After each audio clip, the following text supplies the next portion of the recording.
Today I'm talking with musician and author Matt Masters, who takes us through his existential transformation from a drug addicted, bipolar playboy to a caring, responsible adult. This is a conversation about redirecting your life, growing up, and saying goodbye to the fun, wild chaos of youth, and hello to a wiser, kinder, more mature you. There's death, loss, pain, music, and adventure along the way, but we make it out alive and we get better. Enjoy the ride. Hop on it with Matt Masters. So before preparing for this, I thought it was going to be a pretty simple conversation about bipolar disorder and music and creativity. But then as I dug further and further into your book, I realized, oh, there's something much, much deeper going on here. This is a book and this is a conversation about human existence. A human trying to, like we all are, trying to be seen and heard and loved and connected to a loving world of loving people where you feel safe and you exist. A life of highs and lows and big, great moments and terrible moments and, like everybody's life. But I think you really embrace life even more boldly than a lot of us do. You lived within the full range. And yeah, there was these amazing, crazy moments of like drug, sex, and rock and roll and travel and these experiences that every young man dreams of and is jealous of. I was reading that first part of the book and you in your late teens and 20s. And I was thinking, oh my God, I thought my life was wild. I thought I did it. I thought I lived my life at that time. No, Matt, you really did. And, but it's good. You caught that wave. You did what you could do at that time. And then in your 30s, you got married, you have kids, you're trying to change in different ways. But throughout this whole story, you're this guy who loves to make music and loves life, but there's all the pain involved. There's loss and death and suicides and suffering and failure to feel like you're being noticed, your music's being heard. But you kept going, you keep going. It's like, whoa, heck yeah. This guy's awesome. He's, despite all the freaking failures and everything, you just keep going. And somehow from the beginning, you figured it out. Like, this is what I love doing. And you just do it and do it and do it and do it for decades. I think that's a success. I'm kind of rambling on here, but this is one of the maybe harder interviews I've been preparing for because there's such a broad range of things happening. It's not just a simple conversation about bipolar or about music. It's about all of these deep aspects of life. So I'm like, whoa, where do we even go with this? Where do we go with this? I learned so much about myself through your book. Maybe we can start with that. Is there anything you learned about yourself through writing this book? Oh, for sure. I think that I didn't start with an intent to write a book. I Yeah, just started with an intent to write some memoirs, just to write some memories. yeah, And so I think that there was some learnings about who I was. I think I learned a lot about the weight of my dad's passing. My dad dying 10 years ago weighs heavily on me. And I think that I kind of unintentionally or otherwise explored that in the book, like where it kept kind of coming up. Which it kind of makes sense, like because when I started the book, I was finishing up an artist in residency program in a little house in Calgary, a little like historic house that's right downtown, and it's sandwiched between two skyscrapers, and it's on a plot of land that used to house a restaurant called the Old Spaghetti Factory. But before the Old Spaghetti Factory was the Old Spaghetti Factory, it used to be my dad's office. So it was on that same block where I had my first job as a teenager. And the two skyscrapers on either side were both skyscrapers my dad designed as an architect. So I really felt like I was surrounded by my dad's energy when I was in this little house finishing this residency program. And so I'm not surprised that my dad's aura kind of, I think, weighs heavily on the book because he's on my mind a lot. So that's one thing I took away from it, was that I really think a lot about my dad. Was that I like, he obviously meant a lot to me. And I think that part of my desire to be like a good man stems from the good man that I think my dad was. So I definitely think that's one of the things I took away from it. Yeah, there's some resilience in the story. Like I get knocked down sometimes for sure, yeah. and I'm still working on it. you know. Yeah. But that's what makes it, such a great book. Is what I hate, what the books I hate and the movies I hate is when the character's just happy, happy, happy, happy all the time, or Right. he's happy for too long. Yeah. But yours, like, you'll show us this like amazing moment. I'm thinking, oh my god, that guy's so lucky, and then 3 sentences later, he's crashing down. I'm like, okay. And then you get back up and you crash back down, and random things happen. Things get stolen. People die. You cry. I'm like, okay, this is it. This is a success. This is life. What else can you do?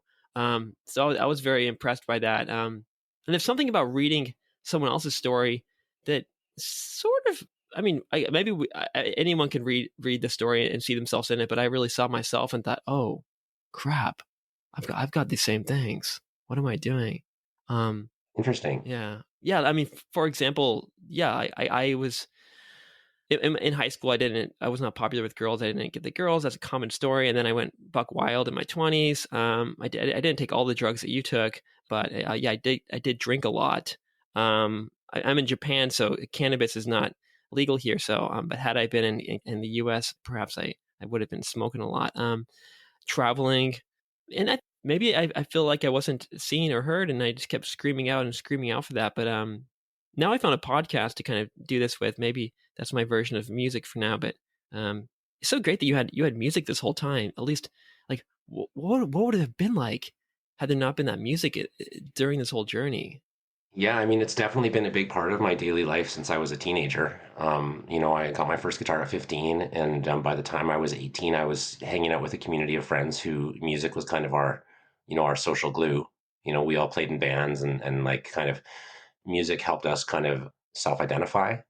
Like music became a big part of like why I did what I did. And I Yeah, remember being 24 or 26 maybe and meeting some professional musicians in Toronto and thinking to myself, wow, like music's an option. Like you can buy a house and have kids as a musician. That to me was like an eye opener. Because coming out of high school, I didn't think that being a musician was a job opportunity. Yeah, music really did, like when I moved to Toronto after university, a friend introduced me around the music scene, and that opened all the doors for me. And then music has steadily been kind of it's like the vehicle that I drive in, is music, and like the opportunities I get happen because I'm driving in music. If I was just like working a job in an office or something, I'd never come across these people or these opportunities.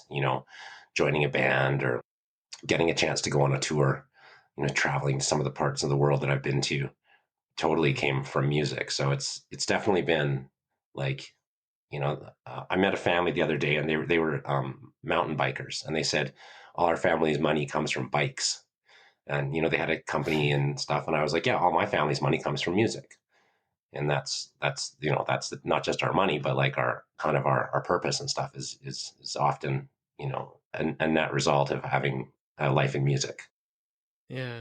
Did you throughout this life? Did you ever like think, oh, I should have joined that I don't know, company that is throwing all this cash at me, or I should have gone to banking or whatever. Oh Like I do yeah, this thought those sometimes things to for sure. myself. I look at my friends, and their salaries are insane, and I'm like making hardly anything.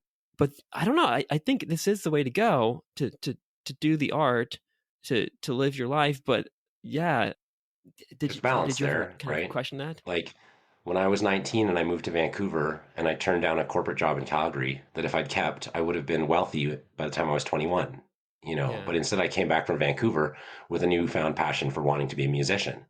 And like if I had just stuck it out and taken the corporate route, I would have a nicer car. I would probably be a richer individual than I am, you know. But the fact that I kind of turned my back on the corporate world and decided to follow a path in music, it's given me kind of the quality of life that I've achieved. And I guess if there's one thing that I learned from my dad's passing was that you can go at any time, like you can be healthy and still end up dying. And so it makes some sense to try and have high quality of life. And of course, there's a balance there between needing funds to pay for high quality of life and then needing the ability to step back from just hunting for money all the time. Because if you spend all your time just working, then where's the fun? Where's the quality of life? So it's that balance between like having the lifestyle you want, having enough money to pay for the lifestyle you want and not spending too much of your time grinding because that just wears everybody out. But it seems like curbside concerts has sort of filled some of that role for you, and also the artists in the community. So it's kind of great that you can still do what you love and you could make money at the same time, presumably, and help others do so. Yeah, I mean, it's another situation where it's coming like work comes from music. We came up with the idea of curbside during the pandemic. And to date, curbside, we just paid our artists our millionth dollar. So since writing the book a year ago now, curbside's continued to grow, and we've just hired some new people. We just did our first international performance. We sent an artist to South Korea, and so like the company continues to grow in all the right ways, and that's exciting. And it is like it kind of reinforces those notions of like love what you do sort of stuff. I really get passionate about talking to shopping malls about how they could have live music in their shopping mall. And that's different than me singing. Like Yeah. I'm also get really passionate about singing, but like the opportunity that comes from those shopping mall conversations is great because like every time I sell a shopping mall on curbside concerts, I make a bit of money, but also like 10 of my friends get hired to play a gig, Yeah. and I can feel good about like the way I'm supporting my community and the way I'm supporting my family and also doing it in a way that like jives with my ethos of working in music. You said that your dad's death hit you harder than you imagined it would have, or maybe, and it sounds like it also maybe took some time for it to kick in, which was different from your mom's death, which I think hit you immediately because, My mom's still alive. oh, My, she's my alive. mom's alive. Yeah, Well, she's got Parkinson's disease, but she's still alive. what did I misread? I misread something. Oh my god, I'm not sending off bad omens or something like that. Oh god, I'm sorry. Nope, that's okay. Well, Lola's death at least. Lola's death was definitely like an immediate hit. Yeah, Yeah, so maybe you could talk about that and how that changed you. sure. I mean, comparing the reaction I had to the way when my dad passed to when my friend Lola died were both super different. With dad, we had about a year and a half of preparation. He got sick in the spring of 2013 and died in the fall of 2014. And so through that time, there was opportunity to say goodbye. There was opportunity to like speak my truth with my dad, to be my honest self and to, really celebrate the love and the relationship that there was. Um, I was able to have some legacy things, like I have a painting on my wall right there, that blue one. That's a painting my dad did for me while he was dying of my daughter, and like that I could get my sick dad to make a painting for me. That sort of stuff is like important. I can hold on to that and like I always remember that. And so I think, I mean, it definitely hit me hard, but it was kind of more like a slow creeping thing, you know? Whereas when Lola died, I was hanging out with her on Saturday night, and then I called her on Sunday evening, and she was dead. And I wasn't ready for that at all, And there was like all the feelings I had like didn't matter because she was gone. And so the opportunity to like let someone you care about them, like or say goodbye, those things just didn't happen. And so I think that I went into a pretty depressed state that was quite heavy when Lola died, just because everything around me felt uncertain. If a friend can die between Saturday night and Sunday night, then what are we standing on? Like with my dad, it was like a hospital said that soon he will die, and a hospital agrees that this test suggests now you can count on this. He's dying. He will die, but you still have a year to think about it and prepare for it. And with suicide, um, there's none of that. Yeah. And then you lost your hair one day, not Yes. too long ago, and you lost all your hair, like eyebrows and all, in the end. Yeah. You're completely hairless, and I got no eyebrows. God, you must have thought you were dying or something at that point. I would have thought that. Yeah, for sure I did. I lost my hair on October 15th, 2011. So it's been over 10 years now, but it's still relatively recent. And yeah, I mean, I had a mustache and a beard and a full head of hair, and I was going up to my room to have a shower to get ready for my gig. I was in Niagara Falls, and in my shower, half my head of hair fell out and my mustache and beard fell off. And like I was just washing my face, and then I looked at my hands, and there was my mustache in my hands. Like it was really strange. And I didn't know about alopecia. it turns out I have alopecia universalis, which is the most extreme form of that disease, and that I have the thyroid kind of conditions that make me a perfect candidate for it. I also have celiac disease, so they're all related to an inactive thyroid gland. So if I had known more about my thyroid gland, maybe I wouldn't have been quite as surprised. But as it was, I totally just sat down in the shower and started crying, thinking I was going to be dead by the end of the day, you know. But then the shower ended and I wasn't dead. So I put on my cowboy hat, I went downstairs and I played the concert, and like, what else am I going to do? And my band kind of looked at me like, you shaved your face? Like, what? And then the next day I had to fly to the Yukon for another week of shows. And, I was fronting a lot of money to pay for artists to travel and for me to travel and hotel rooms and stuff. So I couldn't just like bail on it and go home to see my doctor. I had to finish another week of work of gigs and performance up in Whitehorse. And so then I got to go home after that week in Whitehorse. And by the time I was home, I'd shaved the second half of my head off and never to return. And then I came home to my wife and I was like, hey, I'm totally bald. My eyebrows stayed till Christmas, and then they were gone too. So yeah, that was a ground shaking, earth shaking, terrifying moment for sure. Yeah. No, and you've lost a lot of other things in your life too. Maybe not as important as your eyebrows and your hair and your mustache and all that. But there was a time you lost your van. You got a $2,000 guitar stolen when $2,000 was like, I imagine like most of your money at that point. You were young. Oh yeah, it was the God, first expensive guitar I bought, and then it like the week I paid God. it off, it got stolen. But Yeah. these things, we all lose things. We all have people dying. So reading this in your story, it kind of, for a reader, for me, it brings a little bit of lightness to my situation. Thinking, oh, God, this is life. And this guy keeps bouncing back. He didn't die. It wasn't the end of the world after the van was lost. It came back. The hair didn't come back, but the music keeps going. The love keeps going. Yeah, you didn't die, and we will die one day. But Yeah. do you feel like your relationship with death has changed over the years through these experiences, or is it just the same impending doom? No, I think it's changed a little bit, because I think I have a deeper appreciation of how close it is. Anybody could go anytime. And making sure that, your loved ones know that you love them at all times has a deeper meaning if you understand the impermanence of our life. When you're a kid, you're just like, everyone's going to last forever. But as you grow up, you realize that that might be the last time you spoke to that person. And so it just makes extra sense to make sure that you like, always leave in good terms, always try your best to like, to share the love you have, like with those around you, because like, you never know, like you might never speak to that person again.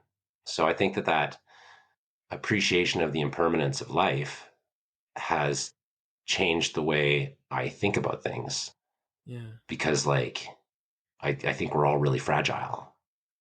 I don't know if things have changed now, but as of the book writing, you weren't talking to your brothers and sisters. I don't talk to some of my brothers and sisters, not because we're fighting or anything, but just because I don't know, kind of hard to get in touch with. And yeah, one of my brothers is homeless, and I really miss him. I wish I could talk to him.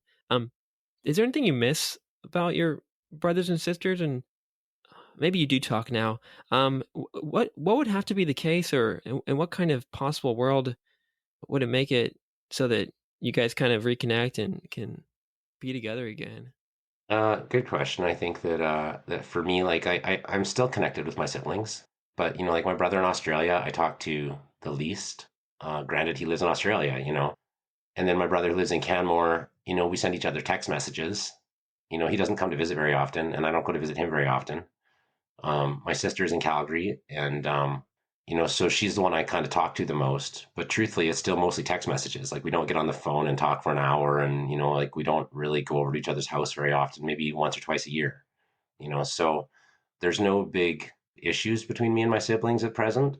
But yeah, like so many others, we just have some distance between us. I think that, and what I was trying to maybe talk about in the book in that respect was that like I wanted to own my part of that distance. Like I made it hard for my brother in Australia to talk to me because I took a stand against some of the positions he took. He believes some things, I believe other things. And I let him know that until he believed what I believed, I was going to be hard to talk to, you know? And so, like, the distance isn't there because he's a jerk or anything like that. The distance is there because I put some distance in there. And was it smart? Was it a mistake? Probably a bit of both. Um, you have to put some protections in place to take care of yourself in your relationships. You know, like no matter who you're dealing with, you can't like give too much or always be the one who's like emoting and not getting anything back. But we all have the opportunity to be a bit selfish at times, or a bit like bullheaded, or maybe greedy would be a better way to say it. And that can really slow down some good relationships. Sometimes we like put our foot down, or our ego's feeling too fragile, and we're like, I won't do this. And then by not doing it, we lose an opportunity. I probably would know my niece better if I had better relations with my brother. You know, my daughter would probably know her cousin better if I had better relations with my brother. You know, and so does my daughter miss out on having a cool cousin who she can look up to? Probably. Was it worth it for me to like put my foot down in my relationship with my brother and be like, I'm not ready to have a deep talk with you right now?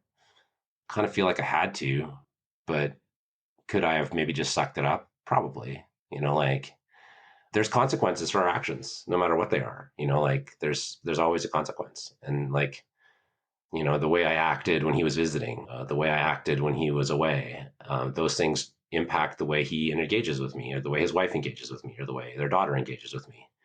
um, Losing my cool, talking to his wife last time they visited because I didn't like a thing she said. Maybe that really impacted the way they'll ever visit us again. But in the moment, I was just like, I gotta say this thing. But maybe I wasn't thinking about the long term. I guess one thing I've heard is like when you're making a decision, drawing a line in the sand, sort of thing. You ask yourself, is this going to matter in an hour? Is this going to matter in a week? Is this going to matter in a year? Is this going to matter in 10 years? And like in the moment, you're like, this matters. I need to draw a line in the sand. And you're like, a week from now, yeah, I'll still be really concerned about this. And then 10 years from now, you're like, I don't give a fuck about that. And so then it makes you wonder, like, did you really need to draw that line in the sand? Because like you set yourself off on a pathway that you maybe can't change now. You drew your line in the sand. You said, this is what matters, and I'm going to stand by it, or I'm going to call you a name, or I'm going to say a unkind word because I'm having emotions, I'm having ego. And maybe those things, maybe in 10 years, it's still really important. And you had to draw that line in the sand because that was where you needed it. But also sometimes we get upset about things that just don't matter 24 hours later. Like I know I'm for sure guilty of many times where I've got upset about things where it was like, why didn't I just keep my head cool? But because I couldn't was the answer. I just couldn't. Yeah, no, it sounds like in the past you had these anger issues, and even coming into this conversation, I was wondering like, I was maybe hoping for like a little bit this like volatile character, but you're so non-angry, you're very level-headed and rational and kind of calm. But unless those were exaggerations, it sounds like you've changed. Yeah, How did you change from that's the being this truth. angry person to this very calm and kind person that you are right now? Truth is, I got to write a second book because I've had so much change in the last year. There's been a great deal of change and upheaval in my life in the last 12 months. And it's funny because part of me is like, okay, everything in the book is wrong. I have to start again. you know, um, Yeah. I've had a lot of anger issues. I've done a lot of counseling and therapy in the last year. I checked into the psychiatric ward at the hospital. I also have worked really hard to quit smoking weed. So now I quit smoking weed in June. Oh, So after 30 years of smoking weed every single day, I'm not smoking weed at all anymore. So that's a huge difference for me. And it's generated some like real, I would say, personality changes. Like yeah. I'm a lot less grumpy all the time, and I have like an awareness of why I was grumpy in certain times. A lot of it had to do with like addiction and withdrawal, because I've learned that when you smoke cannabis on a regular basis and then you don't smoke it for like 7 or 8 hours, you start to get a bit angry or antsy, and so for me, that would frequently time in with the morning because I would smoke it in the evening, but I wouldn't smoke right before bed. So maybe by 9 o'clock, I had my last smoke. And then I'd wake up at, 8 in the morning, and now it's been 11 hours with no weed in my system, and I would be angry. And so I was an angry dad a lot in the mornings, but now I'm not. And so that's a big change. 30 years of cannabis daily usage to zero is like, that's a really big change. How about the alcohol? Because in the book you said I will never quit alcohol, or I don't think I'll ever quit alcohol. Cannabis maybe, but alcohol, nah. Is alcohol a similar story, or what's going on with that? I've never had like the same issue with alcohol where Okay. like I would wake up and smoke enough weed to like knock out a horse before Yeah. breakfast, Yeah. but I would never wake up in the morning and drink alcohol. Like I don't drink alcohol in the daytime. I drink alcohol at night. Yeah. So there's one like already just kind of innate control mechanism there, like. But in the last year, and especially since quitting cannabis in the last 4 months, I've noticed an increase in alcohol consumption for sure. And the thing for me is also because I'm gluten free. Gluten free beer is so expensive; it costs $10 a beer at the bar. So like, I can't afford to get drunk at a bar because like it's just too expensive. I could probably drink 8 beers in a setting, but to drop $80 in a bar, I have a hard time doing that.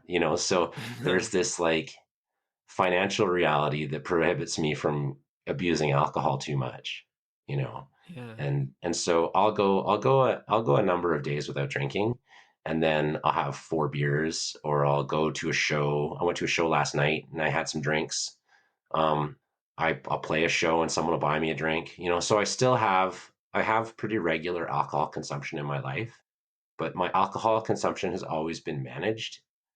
I would be stoned for 14 hours straight, but I never would be drunk for 14 hours straight, you know.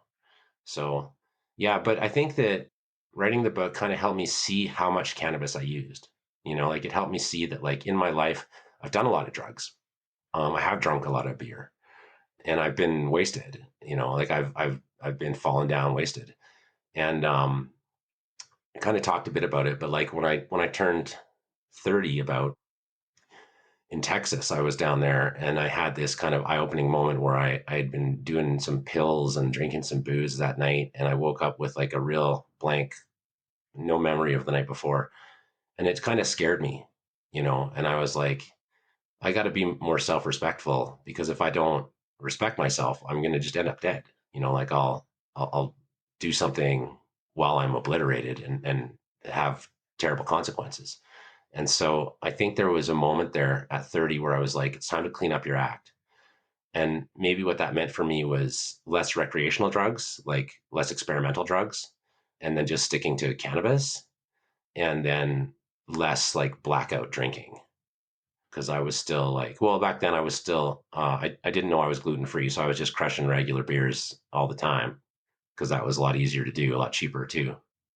You know, when you can get drunk on $30, it's different than when it costs $100. Okay, so that was a big turning point in your life when you woke up blacked out with a random bra in your bed, and like, who, what happened? And then soon after that, relatively speaking, you ended up kind of stopping your playboy ways, and you got married and you had kids. I don't know what the gap was between that incident and you falling in love and Pretty short. and becoming responsible or whatever. But that seemed to be like the big turning point. Yeah, right. Yeah, for sure it was. And so, like, that was January of 2007, when I had that sobering moment in Texas. And then I met my wife that spring. So, like, 3 months later, 4 months later, I was getting into a serious relationship. And, I made a conscious a decision to live for a future a bit more, live less in the now, and to look at like what would it mean to kind of invest in my future, and then I met this wonderful woman who was like also looking to the future, and I could see a future together. I could see that I could trust her, and that if I did what I had to do, which was be like a good partner, so like not a wild slut drunkhead, and instead be a responsible partner, then there was an opportunity for me to kind of achieve those goals I'd always have, which included having a family, having a loving family, getting a home, those sorts of things. So yeah, I did a hard change from being a, like you say, my playboy ways, to like being a one woman man who stopped doing any kind of mushrooms or acid or, mind altering drugs. And I just kind of like started focusing on, being a bit more grown up, like my 20s were over, and like now my 30s were beginning, and it was time for me to become like a responsible dad type character. Yeah. How long did it take to kind of mentally transition into that? Because I imagine if I did that, I would be angry. I'd be freaking out. It would be so confusing to me to just jump straight into like even I living with don't think it somebody. was that hard Not hard for because it's what you. I was ready for. You're ready for Well, it. it was like I was my actions in Texas suggested to me that I was actually longing for it. Like I wanted to be a more mature, more responsible person. I wanted to be somebody who could be a dad. I wanted to be somebody who could be a partner. Yeah. I wanted those things. And so the partying lifestyle had kind of run its course. Yeah.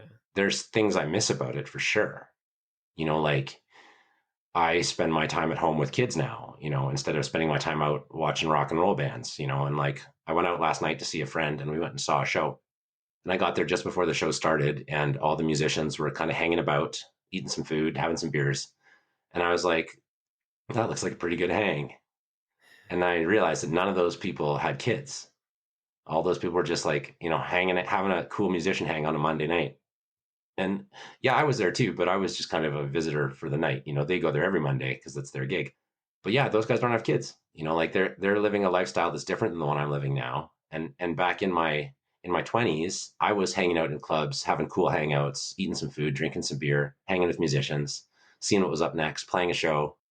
But then it got to a point where I was like, no, I want to be a dad, Yeah. and to be the dad that I am, and to teach my kids the way I want to teach them, I needed to be a bit more responsible. Yeah. There's also this kind of like deep solitude or loneliness that comes from just hanging out with the dudes and sleeping with all these random women and stuff. It's fun, and you do have these connections, but I imagine the connection is on a whole new level that these guys couldn't imagine with your kids or with your wife. Probably particularly the kids. It must be an insane connection.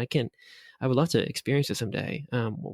Yeah. Can you talk about, because I think we are all seeking connection, and we do that in our youth through maybe sex and these casual relationships, or maybe a more serious relationship, friendship, hanging out with the dudes. But it's a different kind of connection when you have kids. So how different is it? It's very different, and not to say it's better or worse, because there's lots of people who have like great high quality experiences never having kids. But the thing that's special about having kids is at the start it's the dependent relationship, right? Like they need you for everything. They need you and trust you for everything from food to making sure they get to bed on time to making sure they drink some water. Like that kid needs you, and that kid's a human being, and that human being needs you in a way that your friend will never need you, because your friend knows to put on their pants before they leave the house. A kid doesn't know what to do at all. A kid is like a blank slate, and they're like, can I jump off this thing? Can I put my finger in that thing?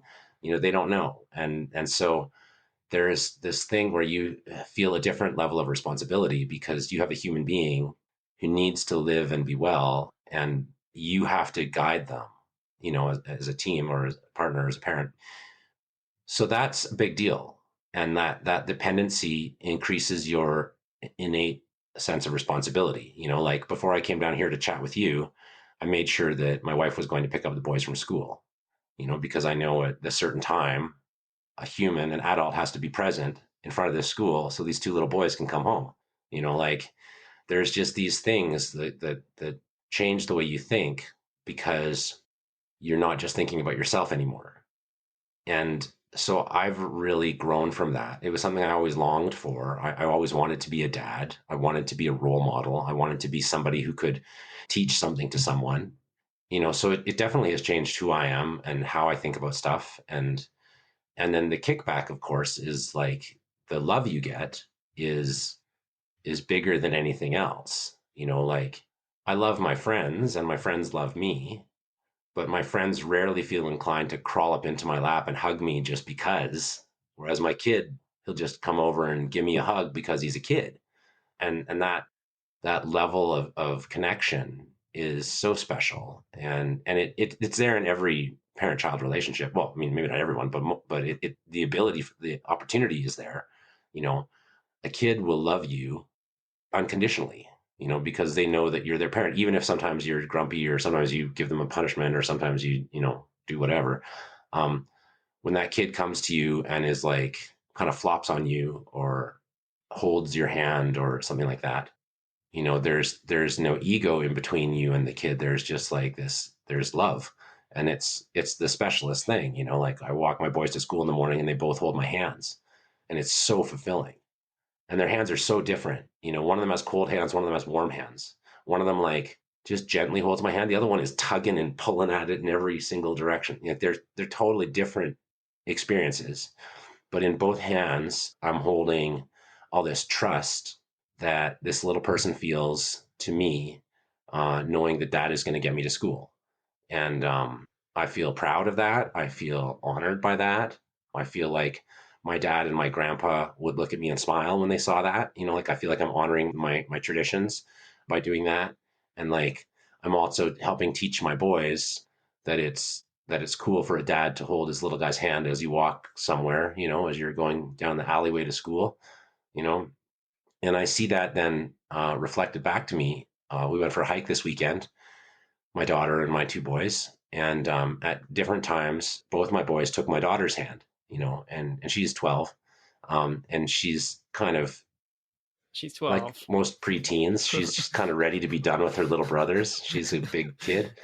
But she took their hands and she held their hands at different times. She put her arm around a boy at one time, and these things show me that they share love, they share respect, they share pride of unity. Like my boys are very proud to be the brothers of their big sister. Like they think she's super cool, and she is.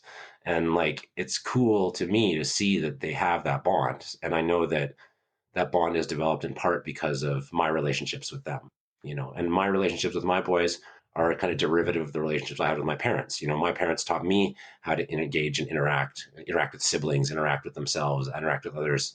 And so as a parent, you're being responsible for the future. You're being responsive in the moment. You're being responsible for the future. And like, those are cool and heavy things that I always wanted to have part of my life. And I'm really glad that I do. No, that's amazing. That's beautiful because it seems like maybe this is like a little theory I have, but it seems like a lot of mental illness does. Yeah, there's genetics involved and other things, the environment, but when a child doesn't feel safe or loved, or you said there's this unconditional love between you and your children, that might be the case, but sometimes from the child's perspective, because they literally need this adult to take care of them, if they don't get their approval or they anything happens, they get angry at them or whatever, they ignore them, you start to red alert, and your brain goes off, and it can really mess you up. So Yeah. you've talked about some Yeah. ways to show these kids that yes, I really do love you, I really am here for you, you're good, you're safe, and you're good. Yeah, holding their hands. What are some other ways that you or other things that parents can do to kind of make sure their children knows that you are okay? Well, like paying attention. Paying attention is a big one. Like putting down your cell phone and keeping your eyes on your kids. Like making eye contact when you're chatting with them, reaffirming with them that their behavior is good. Um, I've definitely shaken the confidence of my kids in the past. My actions and my choices have created scenarios where my kids felt unsafe, where my kids felt insecure, where they felt like afraid of me. I've definitely done that, and I'm trying hard to do that less.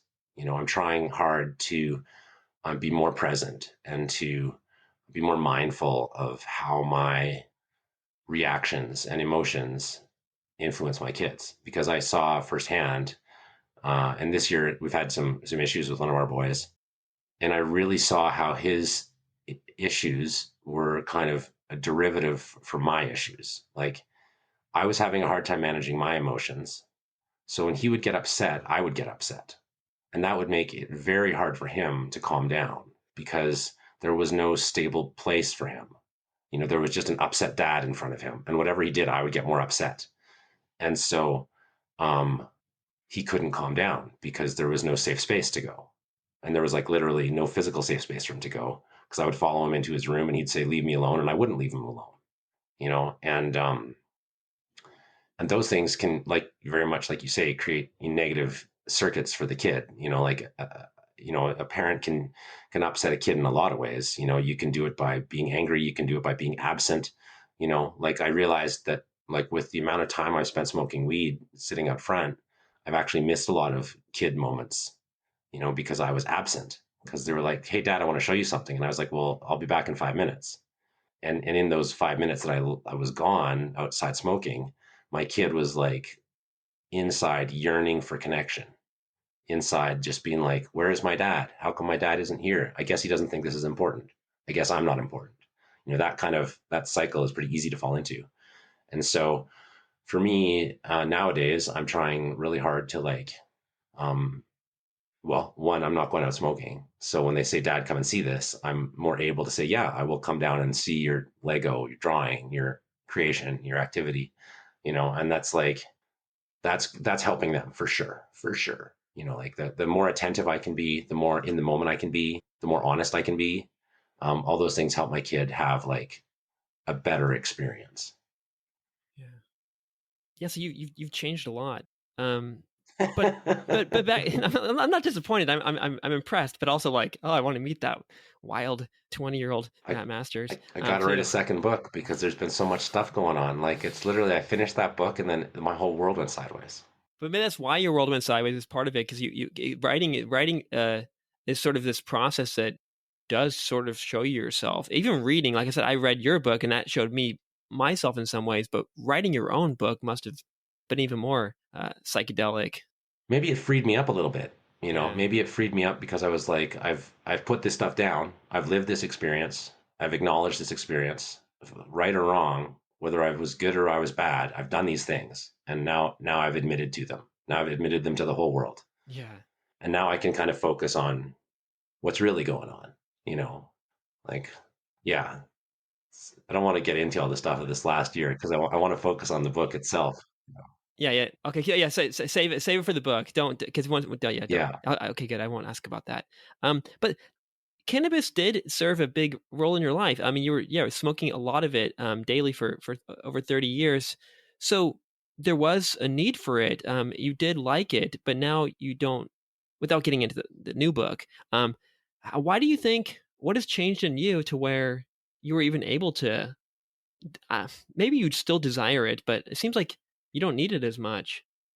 I think that yeah, like, the reason I used it changed. When I started smoking dope, it was a very social thing. It was with my friends, and it was really geared towards stuff like music creation.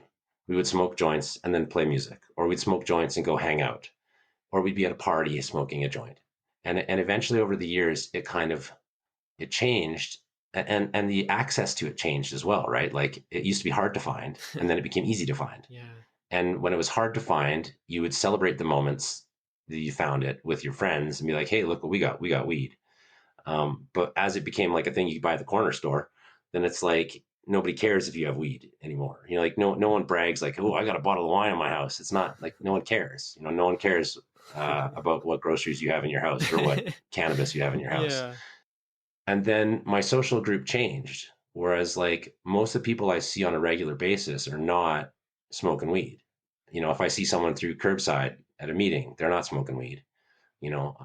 Some of those musicians I saw last night, maybe some of them were smoking weed, but maybe not, like, but it was a thing where when I was a teenager and in my 20s, I think it was sort of like a fit in thing. It was like, I smoke weed. I'm part of the gang.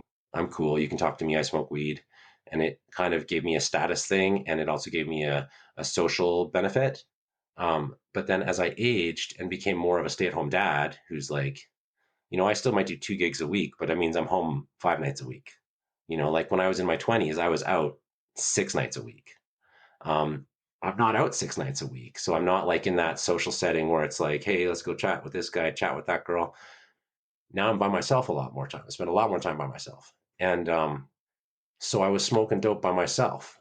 And suddenly I'm just a guy sitting in his sweatpants on the front step smoking another joint by himself. And I think gradually I just came to a point where it wasn't fun anymore. Yeah. Like I still like it. I still really like it. Um, I associate great memories with it. A nice hot summer day, sitting outside on a summer day and smoking a joint, one of my favorite things in the world. But there's other favorite things in the world I can enjoy too, like a happy kid or like a peaceful morning of getting my kids out the door to school that doesn't involve me being angry at people because they can't find their sneakers.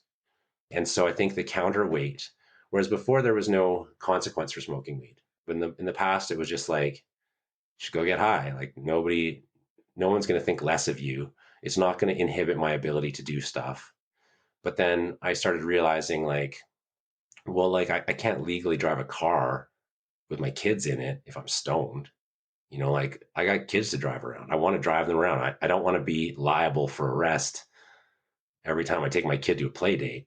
You know, that's the reality is if I'm stoned and I drive my kid to a neighbor's house, I could get arrested, and like, then what's that going to do to my kid? Like, well, his play date's going to get screwed up and now dad's gotten arrested because he was stoned and driving. Like I didn't think about that stuff when I was a teenager. I didn't care. And then as I aged, I started caring about that stuff more. But I think really the big part of it was it just stopped being fun. It just started, it went from being a party thing and a social thing to being a solitary thing.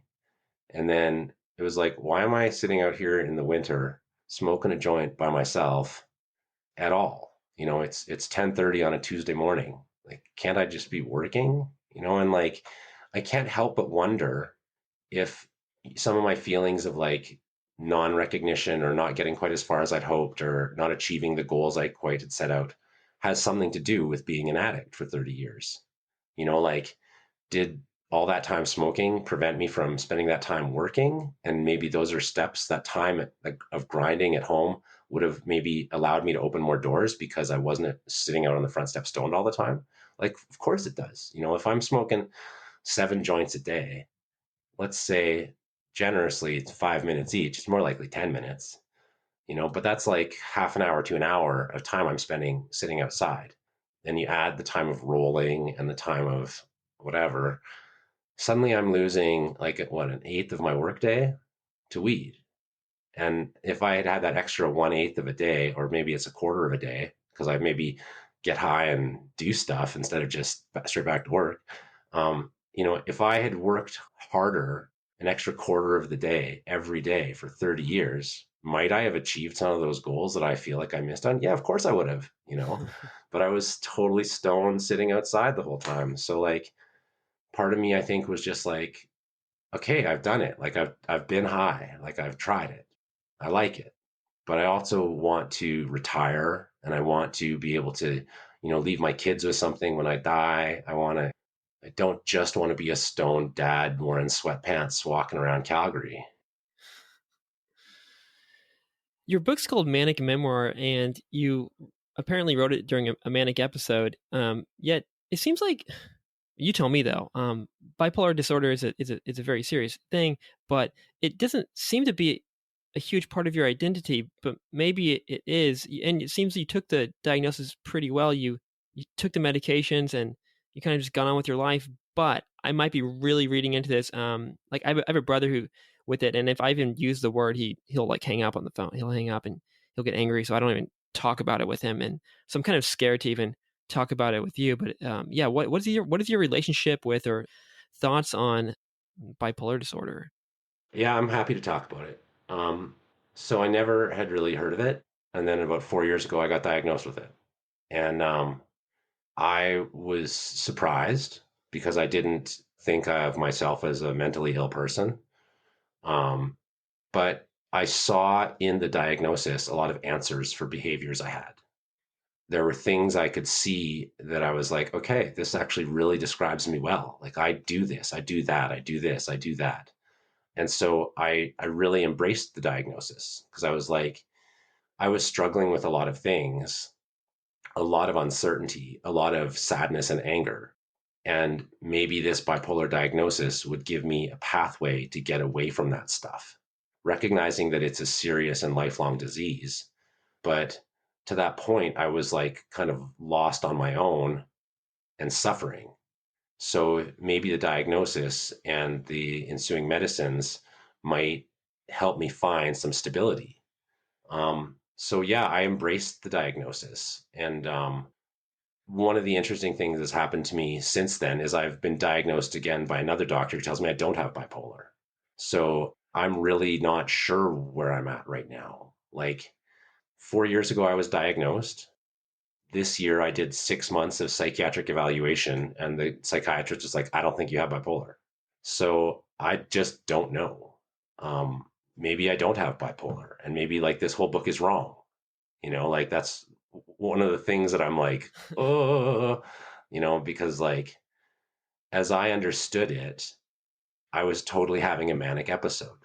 I went and talked to a friend who's a social worker, and he asked me some questions, physical questions and behavioral questions, and he was like, "I believe that you're having a manic episode." And I was like, that makes tons of sense. I was writing, 6 hours a day for 6 weeks. Like that was irregular behavior with seemingly unending amounts of energy. And like as I read about what a manic behavior was, I was like, this is manic behavior. Um, I'd always had an easy time understanding the depressive side of bipolar. I clearly get depressed sometimes, and I can easily identify like from the way I act around the house or the way I dress or whether or not I have a shower. Like I can tell if I'm acting depressed. Sometimes I get super depressed, and historically in my life I can see that too. As far as the manic part goes, I could see that there were times in my life where I had done things with seemingly endless, boundless energy. I did this Centennial tour in 2005 where I was on tour for 120 days, much of it by myself. I did the election campaign in 2015 where I spent 11 weeks just grinding every day to try and, run in an election. Um, and then writing the book seemed like the obvious example of manic behavior. Like I'm writing apparently. Like I don't write. I don't spend time writing. And apparently now I'm writing thousands of words a day. That's a marked change in behavior. But when I finished my psychiatric evaluation this year, the doctor said, I don't see any manic behavior in you. So I was like, fuck, you know? And what I've really come to learn about that, about psychiatric medicine, is that it is really just opinions. Like one doctor's opinion is just one doctor's opinion. Right. And a diagnosis is something that you can hang your hat on and you can depend on it, but also you can reject it. Like it's so now I was going to bipolar help groups and stuff like that, and now maybe I'm not supposed to be at them because maybe I don't even have bipolar. Like the whole premise of the book was that I had bipolar, and now maybe I don't. Well, maybe you did. Maybe the whole maybe we got to rethink bipolar. We thought it was, maybe it is one of these incurable things, and or it's very hard to diagnose. Perhaps too. Maybe you just like you said, this doctor thinks this and this one thinks that. It's all based off sort of like what you say and what you're talking about and your memories and stuff Right. like that. And it could also maybe, I mean, when you wrote the book, you didn't want to talk about this whole chicken and egg thing about the connection between addiction, marijuana, alcohol, and bipolar and stuff. But I wonder if maybe those highs and lows from the cannabis and the cannabis withdrawal or other things could have also maybe exaggerated some of these highs and lows. But like, yeah, in the book, you're like, I don't want to talk about it, but maybe now it's okay. Yeah, I think it's totally possible that I'm not bipolar and that I was just a drug addict and that my drug addict behavior kind of got diagnosed as bipolar. And now that I'm not on the drug, a lot of the issues are going away. So maybe it was a misdiagnosis of like, just this guy's just a stoner, but like that first doctor never talked to me at all about weed. I told him how much weed I smoked, but he didn't say anything about it. So yeah, it's definitely it's a food for thought for the second book, as I keep writing, like, because I found the process like enjoyable, and I wouldn't mind kind of updating the reader because like things have changed in my life. But it's not like I joke that like as soon as the book ended, everything changed, and I was just like, okay, the opening line of the next book's gonna be like, I was totally wrong about everything. But that was the process I went through as a person understanding myself to be bipolar. Like that was those were authentic experiences of a bipolar person.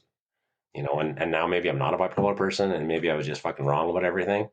But like that's for some other psychiatrist to figure out. No, but I don't regret that book. That book was, like I said, that book was amazing. You wrote things about your life that many people will be scared to share, because in fear of, like, I don't know, the way their wife will judge them, or maybe the police are going to come get them. Because I mean, there is some, you were taking drugs across borders, um, wild sexual experiences, threesomes, foursomes. You had sex with this American chick on the cliff overlooking the moonlight or whatever, all this kind of crazy stuff. You do these quickies. I don't need to get into all these parts, but I was like, wow.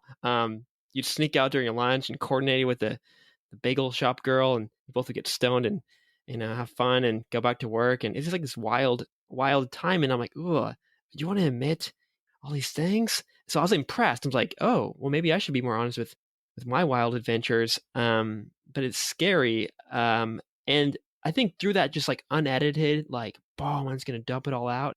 And even at the end, you said you didn't really edit it except for sort of just grammatical spelling things and things like that. So maybe that unedited, just boom, journal entry style thing helped you release all these, release the past.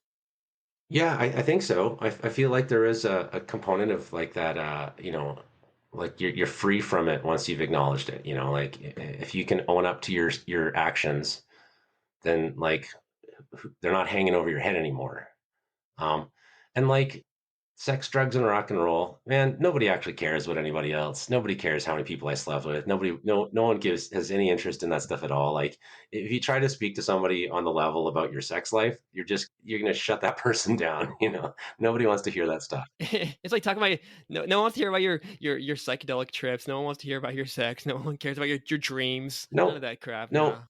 it's not. It's yeah, but I mean, but when you write it down, then it kind of like it allows you to see it like as a in a different way, I guess. And like for me, it's clear to me that like from around 18, I became pretty obsessed with sex. And like maybe it's because I felt unseen during high school. Maybe it's because the girl I wanted to date, I didn't have the guts to tell her. And so she dated another guy instead. But like I think I became obsessed with proving my manliness by having a lot of partners. And of course, that like nobody was questioning my manliness. Like Nobody cares. there's no nobody cares. But by putting it down in the story, it's like it is a bit shocking. Like there's some behaviors that I've done which I don't project. Like when you meet me, you don't think this guy was a wild sex and drug addict. You think, oh, this guy's a suburban dad. But like as it so happens, I had 10 years of being a wild sex and drugs and rock and roll guy. And like it's informed who I am. I learned lots from it, but it was also just a phase I went through in a lot of ways. Like it's not the be all and end all of my character. Like I've spent just as many years as a married guy, well, more years as a married guy than I spent as a wild and crazy guy. Like I spent a third of my life in a married relationship, and so I can look to that behavior and that like honesty and faithfulness and you know doing my best. Like that's my character. That's who I am.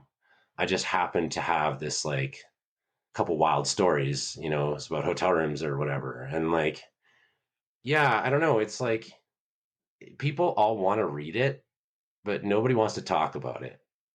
It's juicy. People want to read the juicy bits, and then they want it to be like scandalous and crazy because that's more fun to read. But no one actually wants to talk about that stuff because it's like uncomfortable to be like, so, just like any kind of sex talk is like really challenging for adults in our community. Right. But it sounds like you don't regret that period of your life, but you're also not particularly proud of it. Or maybe you are. Maybe you're like, yeah, I just rode that wave perfectly. I just like caught it in my 20s and I hopped off and I got on with life. But yeah, are there any kind of regrets from that period? I wouldn't really say regrets, no. Because, like, how do I see myself? Well, I see myself as an artist, and I see myself as someone who has lived a life of integrity. I'm an artist who's interested in honesty and like having something to say. And the experiences I've had have given me the ability to see some things and to say some things. And so, like as a parent of a preteen, I know what I was thinking about when I was a preteen. And so it gives me the ability to understand what my kid might be going through. When my kid gets into high school and has questions of the high school nature, I'll have answers because I went and did it. When I was growing up, I wasn't allowed to talk about that stuff. Like my parents were both real straight arrows. They didn't experiment with sex, drugs, and rock and roll at all. And so for me, there was a lot of unknowns. But my kids know what a stoner looks like. My kids know what a stoned dad looks like, and they don't think smoking is sexy or attractive. They think smoking is dirty and gross. And that's because I was a dirty, gross, smoking dad in front of them for years. Whereas in my case, like my dad smoked a cigar maybe once every 2 years or something like that. And so for me, maybe I was like curious about smoking because it was foreign to my household. So I feel like my experiences are informing my family in a mostly positive way. And like, yeah, so I don't have regrets about it. Um, like, should I have started investing sooner? Yes. Should I have maybe skipped making that one album and just invested the money? Yes. But like, I make records and it's what I do, like, and my records haven't turned big profits, or anything like that. But I think within my community, I think I'm respected. Like when I talk to fellow musicians, I think that they respect me. In the neighborhood, I don't think I'm quite as respected, like because of the way I used to get angry at dog walkers and stuff in my neighborhood. I think there's some people in my neighborhood who think I'm a real dick. They're like, "Oh, there's that guy. He's a jerk. He was mean to me about my dog one time," and they're right, right? Because that from their experience, that I was just an angry guy, angry about dogs, and so. But in my professional community, where I've spent most of my life, I feel like I'm respected, and a lot of that comes from the path that I've walked. Like I have had chances to stick to my guns, and I have, or put my money where my mouth is, and I have, so some people look at me and they think, oh, there's that Matt Masters. You can count on him for a good gig, or you can trust that if he says it, it might be true, that kind of stuff. Yeah. No, and it's good that you kind of embrace the whole human existence of the some people they kind of trap themselves in a narrow band for way too long. Say they're partying it up until they're in their 60s or further, or they're just like they are investing, but maybe they're only investing and being so serious from the age of 20 onwards, and they never traveled, they never did any of this stuff. So it's kind of good to Totally. so you can be like, oh, I lived kind of living there's never a complete life, but a more complete life, and I can empathize with and understand people from all around the spectrum. So that's that. When you do die, when you're about to die, you might be like, well, I did kind of live. Yeah, I've been to 29 countries. I speak three languages. I've met heads of state, and I've met bikers and down and out drug addicts, and I've met princes. I've met like heads of government. I've met, corporate leaders. I've met down and out people, and like sometimes in the same week. you know, just like the reality of music is one day you're on top of the pops and the next day you're playing in a parking lot, right? Like that's just true about music. Like you're not, one night you're staying at the fanciest hotel in town and the next night you're asking a friend if you can sleep on their floor. It's not just like a straight line to riches and success. There's a lot of bumps in the road, so Yeah. but the fact that I've like slept outside a couple times in my life, that's given me some understanding of what it's like to sleep outside, and like for some people that's a daily basis. And the fact that I've like stayed in some fancy hotels, that gives me a frame of reference to talk to people who stay in fancy hotels. If we work in one industry our whole lives and we talk to the three coworkers in our cubicle area, that's a really relatively limited experience. And I've worked in cubicles, But I like about music is that, you don't know who you're going to talk to. The person who comes up to speak to you could be a little kid, it could be a senior citizen, it could be like just some dude who's rocking out on a couple glasses of wine. Music allows you to speak to everybody. And if you can return the favor, like the other day, I had a gig in a farmer's market, and my most attentive audience was a mother and her three kids, and her kids were 5, 2, and 9 months old. And I was playing music for that 5-year old kid. Like, he was my audience. He was staring right at me. He was looking at everything I did. And in that moment, it was more important for me to relate to him, to acknowledge his experience, to let him know that he's cool and he's doing a cool thing. And his mom's taking him out to see live music at the farmer's market. And I have a song about a snake. Like the things that a 5-year old thinks about and cares about. Those things matter. And then, like, the night before, I was playing in a golf club to a bunch of like rich people. And, one guy wanted to let me know that I should always have a tip jar, and like, I get it, like tip jars, I get it. But I also don't always want a tip jar because sometimes I don't want you to think I'm working for tips. I'm getting paid professionally. I don't need tips.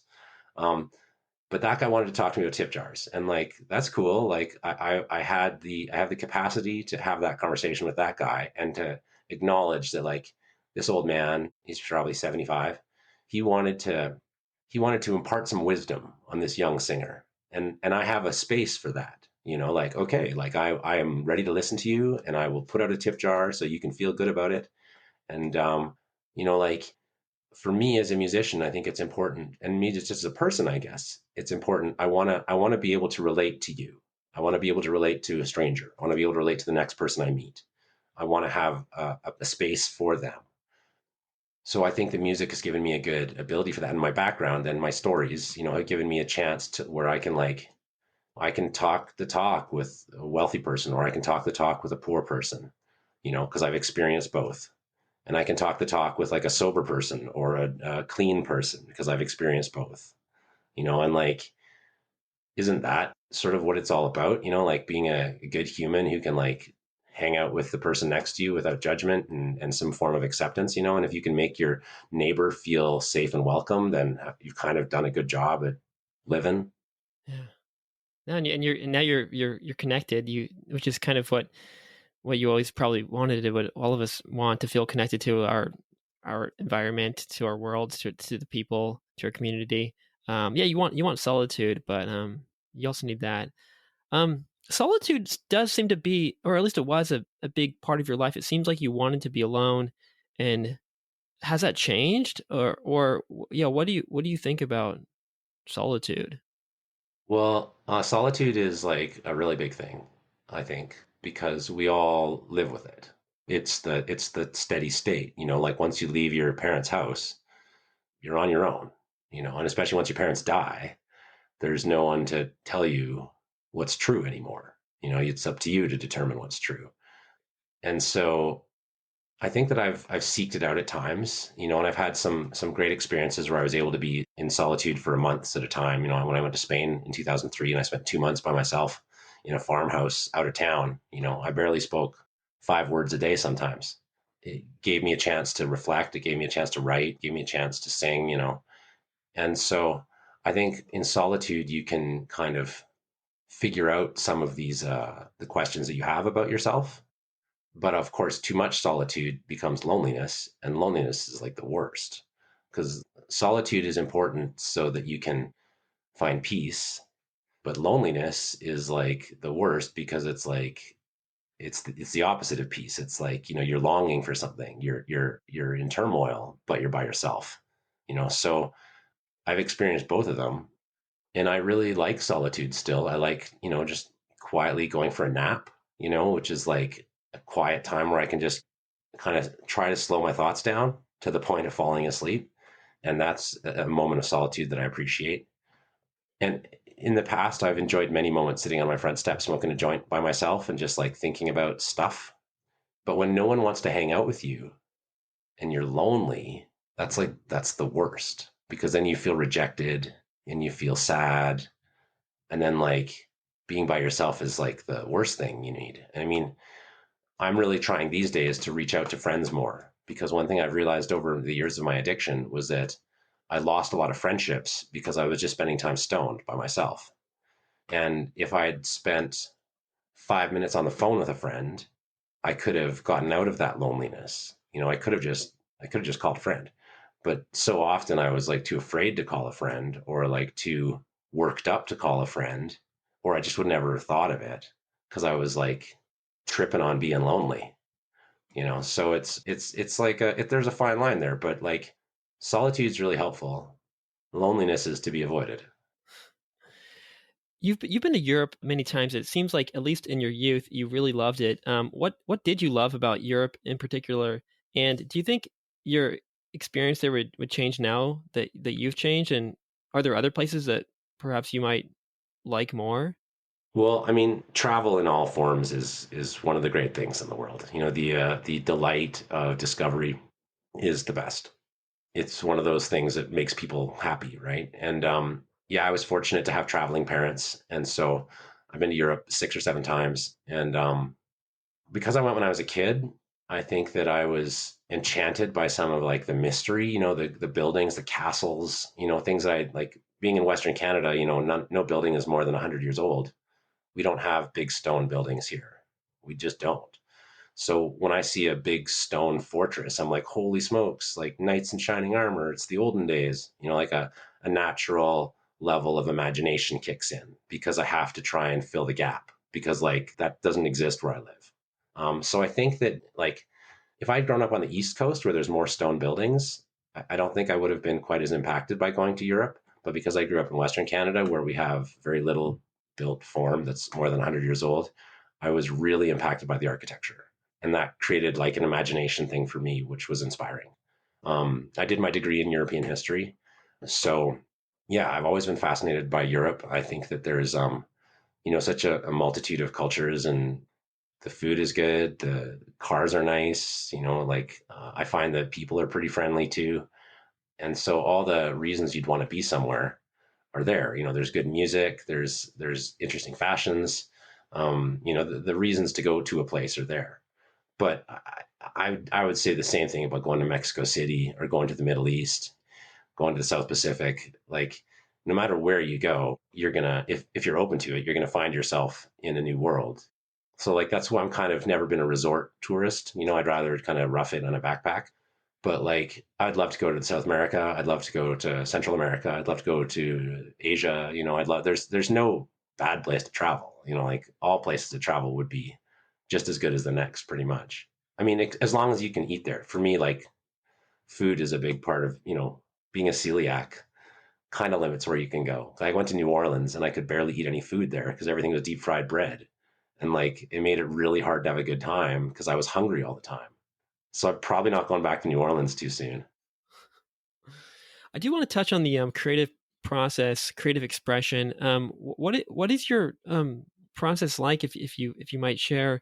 And when do you how do you find creativity? I would say that actually a lot of creativity stems from time in solitude. Freeing up your mind to think about something gives you a chance to think of something creative. Um, Maybe you're just out for a walk and then you catch a rhythm from your steps or your heartbeat or something, and that prompts a phrase, and that phrase becomes the root of a song. I write in my head long before I write on paper, and usually I'm thinking of something for a good long time before I commit it to paper. And so by the time I get to paper, I'm almost able to write the whole thing down because I've been thinking about this whole verse for a week or something like that. So I think for me, there's probably the genesis of a lot of creativity comes from quiet time. I'm not a person who wears earphones. Like I don't wear earphones ever. If I'm in a studio, I'll wear earphones, but otherwise I won't wear earphones. I don't listen to music through a player. I just don't wear earphones. Because I feel like there's so much sound of the street that I want to hear. I want to hear the birds singing. I want to hear the cars screeching. I want to hear the kids playing. I want to hear that stuff. Um, and if I put my headphones on and turn on a playlist, I am taking away the spontaneous audio of my life. I'm just listening to Beyonce, like, or whatever it might be. And like that seems to me to be like instead of walking down the street looking at the flowers and the trees, you're just staring at a Rembrandt. Like, great, it's a great painting. I get it. It's a great painting. But like, do you really not want to see where you're going? And feel the same way about sound. I love Beyonce, but if I just listen to Beyonce thumping through my headphones as I walk to the bus, then I'm going to miss all of my auditory environment. And anything in my auditory environment could spark a piece of creativity. Like, I'm probably not going to get inspired by Beyonce. Like I've already listened to it. However, the sound of that bus screeching its brakes might give me a rhythm that I can turn into a song, or the sound of like the tick tack of the train going along, like might give you a rhythm where you're like, oh, that reminds me of this time I was doing a thing. And that connects to like maybe a rhythm connects to a memory, and those two things combine to create a lyric. So for me, I think a big part of my creative process involves having my ears open to my environment. Okay, last question. What advice would you have for young people in their late teens, in their early 20s? Yeah, what advice would you have for young people? No needles, no fentanyl. Draw the line at the things that are going to kill you. Like for me as a young person, it was no needles and no crack, because I wanted to experiment with drugs. I wanted to expand my mind, but I knew that if I became a junkie shooting needles, that I was going to be dead.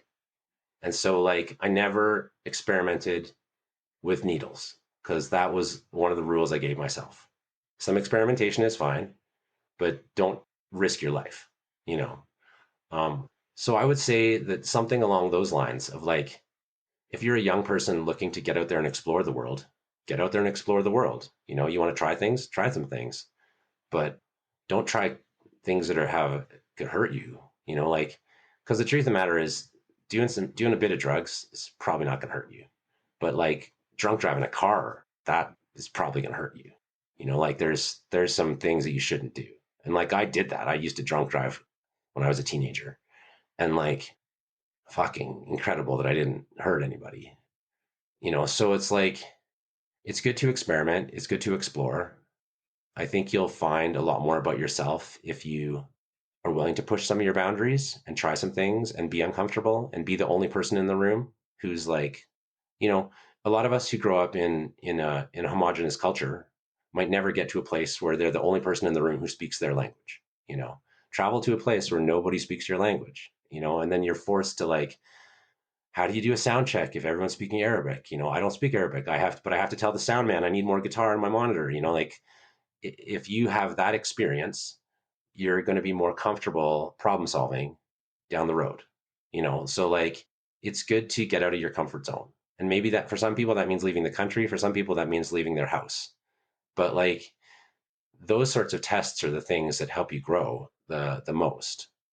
I had to push it pretty far before I got to a spot where I was like ready to get responsible, and responsibility is probably one of the big kind of phrases for me, from my dad, from as a parent, like, and I think that I kind of laughed in the face of responsibility for a lot as my youth, maybe as like a way to show my dad that I didn't care, I was fucking the man by being irresponsible. But for me, I managed to like push it pretty far, but then not go overboard. And I say that as a guy who's been a drug addict for 30 years. So maybe I did go overboard. But like, yeah, I would encourage people to like push their boundaries. I would encourage people to seek out, situations where they're not comfortable and then try and figure it out, because that's way better than just being comfortable the whole time, never being questioned, never being challenged, never having that, like the fear of, like, you can't fail if you don't try, but then you also didn't try, so I like trying. I like trying things. Yeah. Okay, bonus question. Okay. What about somebody who's in their 30s or 40s but isn't happy, feels like their life hasn't really taken off yet? What kind of advice would you have for them? Well, in your 30s and 40s, some decisions are already made for you. Like if you're 45 and you're a single guy, you're probably not having kids, right? You know, it's like if you're in your 30s and you've never expressed an interest in post-secondary education, it's going to be maybe a bit of a challenge for you to go get a university degree. Like so some of your decisions are probably already made for you. And so there's probably an element of like do an honest self-evaluation. But fuck, there's 45-year-old dads and there's guys going to university for the first time at 39, like I believe that we can do anything. We all have like extenuating circumstances, but like you can do literally anything. And so if you decide at a later date that you want to change your jobs or you want to like try something new or try something again, that's totally okay. But I think that having like understanding your strengths and weaknesses are going to inform the amount of success you're going to have as you go forward. I'm good at some things. I'm not good at other things. Like I'm terrible with math and numbers. Like if I decided I wanted to be an accountant right now, it would be very hard for me to become that because I hate it for one, and I don't have the skill set for it. So like, but if I decided I wanted to like make heavy metal music, it's outside of my experience, but maybe I could get there, because like I have music experience. I don't have heavy metal. I can't play guitar that way. So I wouldn't ever say a door is closed because you can always try stuff, but maybe trying stuff that you're slightly more inclined towards might result in a happier process. Yeah. But the music's in us, and we can keep finding it and doing it. Um, if people want to connect or learn more, where do they go? Well, we're revamping my website right now, but it's mattmasters.ca. And that's it's going to have my new album out on it soon, and links to my book and stuff as well. Yeah. um yeah, it's about 5 years out of date, so it's time to update it, but that's cool. That's the main place to find me. And then I've got a YouTube channel as well, Matt Masters Music, so people can Yeah. always find me there as well. Yeah, yeah. Just Google Matt Masters. You can find the music on YouTube, or it must be on Spotify, etc. Totally, there's another Matt Masters out there. Oh, If you go Matt Masters and you find the British DJ, an imposter. well, he's old too, so he's been around a long time. But like, there is a British DJ who makes house music named Matt Masters. So it's either the country singer or the house music DJ. I'm the country singer. You're the country singer. Yeah, All right. Well, thank you for this nice long chat about all kinds of things. Thank you for playing along. I threw in a lot of hard topics, scary topics sometimes, but this is life, and it sounds like you've got comfortable with life. So thank you for sharing your wisdom. I learned a lot from your book and from this conversation. Thank you again, Matt Masters. Keep it rocking. thanks, Michael. Really appreciate the time to chat as well.